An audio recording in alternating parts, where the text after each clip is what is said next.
un petit peu de connaissance du vivant et des ravageurs sur salade. On est en tunnel, donc atmosphère assez confinée, sur la culture de salade qui se termine, hein, la Batavia bien sûr, et vous apercevez certaines Batavia qui commencent à fatiguer, d'accord. Alors ça peut être des champignons, hein, avec des pourritures, et puis une petite bête qui se cache en hiver au pied de nos salades, et qui va manger à la fois les feuilles, mais aussi les racines. Vous l'avez là, elle est en train de dormir, la noctuelle. Alors cette noctuelle est un papillon, comme son nom l'indique, un papillon nocturne, un papillon de nuit, qui fait son cycle. Et donc là en hiver, elle passe son temps à être au ras du sol, dans les petites cavités du sol. Donc c'est une belle chenille, pas urticante.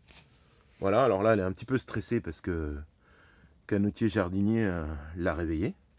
D'accord, donc c'est un beau papillon, un papillon de nuit assez sympa mais terne. On la reconnaît bien avec deux bandes noires sur le dos, hein, voilà. On dirait du bois. Et en fait, elle prend la couleur, bien entendu, du sol et des pourritures qu'elle crée, puisqu'on se retrouve, bien entendu, avec les mêmes teintes pour pouvoir se cacher. D'accord ? Donc ça, ce sont des animaux qui nous posent problème au niveau des salades, parce que bien sûr, au niveau des salades et beaucoup de plantes, hein. Nous, en horticulture, on a des dégâts noctuels, à la fois sur les primes verts, en petits pots, en hors-sol ou en pleine terre, parce qu'elle va ravager, bien entendu, tous les collets. Alors le collet, c'est la limite entre la partie aérienne et la partie souterraine, et elle vient manger ce collet, et votre feuille, votre salade, elle a l'impression d'être sèche sur place. Et vous observerez, dans vos plates-bandes, vous avez toutes vos salades vont bien, puis vous en avez une qui bouge plus, qui sèche. Vous prenez la salade, vous la soulevez, et elle a mangé le collet. Donc la tâche, en gros, de la salade au sol. Et ça, c'est vraiment un petit problème dans le jardin. Alors, plusieurs solutions pour pouvoir s'en débarrasser. D'accord ? La mettre chez le voisin. Bon, ça, c'est moins cool. Favoriser la biodiversité. C'est donc des mésanges. C'est donc des différents petits passereaux en hiver qui vont manger ça et qui vont gratter dans le sol. D'accord ? Le rouge-gorge, par exemple, marche très bien. Et ça, c'est complètement naturel.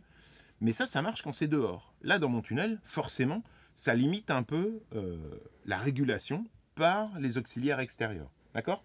Moi, je vais vous donner ma solution. Alors, pour les plus sensibles d'entre vous, il va falloir être fort. Puisque, regardez, elle a décidé de bouger. Ah, dès que je parle d'elle, elle ne veut pas passer sur YouTube. Bon, moi, ma solution, elle va être naturelle, complètement naturelle, mais peut-être un petit peu violente pour certains. A tout de suite. Alors, ma solution, elle est facile, elle est naturelle, vous voyez, bien. Et donc, elle va se réveiller, et on y va. Voilà, moi j'alimente mes poules. Et voilà, allez, on va pas mettre d'images catastrophiques sur ma chaîne, mais c'est la nature, que ce soit une mésange, un rouge-gorge ou ma poule qui la mange, ce sera pareil. D'accord ? Alors ma petite poule, vous la voyez, elle est un petit peu déplumée, mais c'est normal. En hiver, les plumes refont leur plumage. Allez, à bientôt, et on essaye de réguler les noctuelles. En avoir une ou deux, c'est pas gênant. En avoir sur chaque pied de salade, ça pose un souci. Allez, à bientôt!